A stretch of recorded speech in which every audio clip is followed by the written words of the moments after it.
उत्तर प्रदेश में एक बार फिर बीजेपी को बड़ी जीत हासिल हुई है और इस बड़ी जीत का एक बड़ा चेहरा पूर्व आईपीएस अधिकारी असीम अरुण भी हैं, जिन्होंने कन्नौज में 20 साल बाद कमल खिला दिया है। और अब हमारे साथ असीम अरुण मौजूद हैं, एबीपी न्यूज से बात कर रहे हैं। असीम अरुण जी, सबसे पहले तो बहुत मुबारक हो आपको, आपने एक ऐतिहासिक जीत दर्ज की है कन्नौज में बीजेपी के लिए। बहुत बहुत धन्यवाद आपका। जो जीत है ये विकास और सुरक्षा की मांग जो जनता की है, जो बहुत अच्छा काम पिछले 5 वर्षों में किया गया, उसी पे पुनः मोहर लगी है और मुझे पूरा विश्वास है कि हम लोग इसको आगे बढ़ाएंगे अगले 5 वर्षों में आदरणीय योगी जी के नेतृत्व में। असीम अरुण जी, देखिए आप तो पहली बार विधायक बने हैं, लेकिन रिपीट हो रही है भारतीय जनता पार्टी की सरकार उत्तर प्रदेश में। आप इसका क्रेडिट किसे देंगे, मोदी जी को या योगी जी को?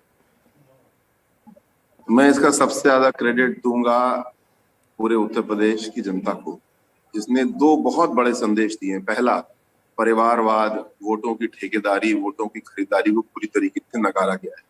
और इसी का दूसरा पहलू है कि विकास, सुरक्षा, जो मूल मुद्दे हैं उनको नागरिकों ने, वोटरों ने उस पर मोहर लगाई है और आने वाला समय एक परिवर्तित राजनीति का है। इसका नेतृत्व आदरणीय मोदी जी करते हैं, योगी जी उसका अनुसरण करते हैं और हम सब उसके राह पे चलते हैं। ये बहुत बड़ा परिवर्तन है, जैसा चुनाव प्रचार के दौरान भी कहा जा रहा था कि राष्ट्र निर्माण का चुनाव है और ये संदेश मिला है। इसी पे हम लोग को मिल करके काम करना। असीम अरुण जी, ये भी एक फैक्ट है कि 11 सिटिंग मिनिस्टर जो थे यूपी कैबिनेट के, वो अपना चुनाव हारे हैं, तो नए चेहरों को मौका मिल सकता है। आपको कॉल आया है क्या? अब मुझे अभी तक कॉल आया कि मैं कन्नौज सदर विधानसभा क्षेत्र से चुनाव लड़ूं और मैंने पूरे मनोयोग से चुनाव लड़ा, आपकी शुभकामनाओं से और उससे ज्यादा महत्वपूर्ण कन्नौज के समस्त नागरिकों के आशीर्वाद से चुनाव मैं और मेरी पूरी टीम सफल हुई है। अभी हमारे सामने जो चुनाव के वादे कन्नौज सदर के लिए हैं और जो पूरे प्रदेश के, उनको पूरा करना है। मेरी कोई महत्वाकांक्षा नहीं है, ना होनी चाहिए। हाँ, एक बहुत बड़ा मिशन है जिसपे भारतीय जनता पार्टी काम कर रही है, राष्ट्र निर्माण का, उसमें मेरा योगदान शुरू हो चुका है। मैं उसको बहुत खुशी से कर रहा हूँ। तो चलिए, चाहे कैबिनेट पोस्ट मिले ना मिले, लेकिन आप कन्नौज की जनता के लिए पहला काम क्या करेंगे? अब जब उन्होंने आपको चुना है तो आपका पहला काम क्या होने वाला है? 2 काम, एक तात्कालिक और एक थोड़ा सा लॉन्ग टर्म। तात्कालिक काम, बहुत सारे क्षेत्रों में जो निराश्रित पशु हैं उनको हम लोगों ने ठीक किया और गौशालाओं में उनको रखा, लेकिन अब कुछ क्षेत्रों में समस्या बची है। चुनाव के दौरान ये बार-बार स्वयं देखी और लोगों ने बताई। इसमें मात्र महीना भर हमको लगेगा कि हमारी कई गौशालाएं बन के तैयार हैं, उनको व्यवस्थित करना है। दूसरा, लॉन्ग टर्म ज्यादा बड़ा काम, शिक्षा और स्वास्थ्य, ये 2 क्षेत्र ऐसे हैं जिनमें भारतीय जनता पार्टी ने पिछले 5 साल में सरकार में बड़े काम किए, लेकिन अब उनको और आगे बढ़ाना है।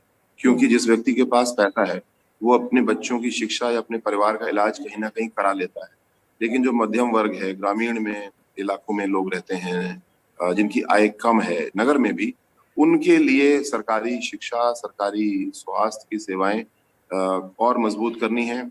कुछ मैंने देखा कि लोगों को अभी जानकारी का अभाव है योजनाओं के बारे में, उसको पूरा करना है ताकि सब लोग शिक्षित हों और स्वस्थ रहें।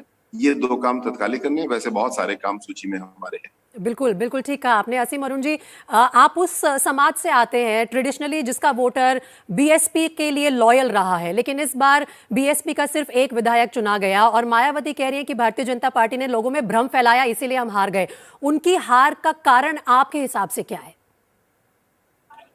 मेरे हिसाब से हार जीत से ज्यादा महत्वपूर्ण है मेरी पॉलिटिकल एनालिसिस, राजनीतिक विश्लेषण ये है कि हर वोटर अब जाति धर्म के चश्मे से बाहर आ चुका है। कोई भी अगर राजनीतिक पार्टी या नेता सोचता है कि ये मेरा वोट बैंक है, कन्नौज सदर को समाजवादी पार्टी का गढ़ कहा जाता था, लेकिन सबने एक जवाब दिया कि राजनीति में, लोकतंत्र में कोई गढ़ ना है, ना हो सकता है। भारतीय जनता पार्टी भी, मैं भी, हम हर चुनाव में कन्नौज के लोगों के पास जाएंगे, हर बार वोट मांगेंगे, हर बार अनुनय विनय करेंगे और वादों को पूरा करेंगे। अगर हमने कभी भी इसको गढ़ समझ लिया या कहीं भी गढ़ समझ लिया तो हमारी सबसे बड़ी भूल होगी। लोकतंत्र में कोई गढ़ नहीं होता, हमको हर बार काम करना है और लोकतंत्र में जनता ही सर्वोपरि है, ये साबित कर दिया एक बार फिर से जनता ने। बहुत शुक्रिया असीम अरुण जी, और एक बार फिर से बहुत बहुत मुबारक हो आपको ये ऐतिहासिक जीत दर्ज करने के लिए।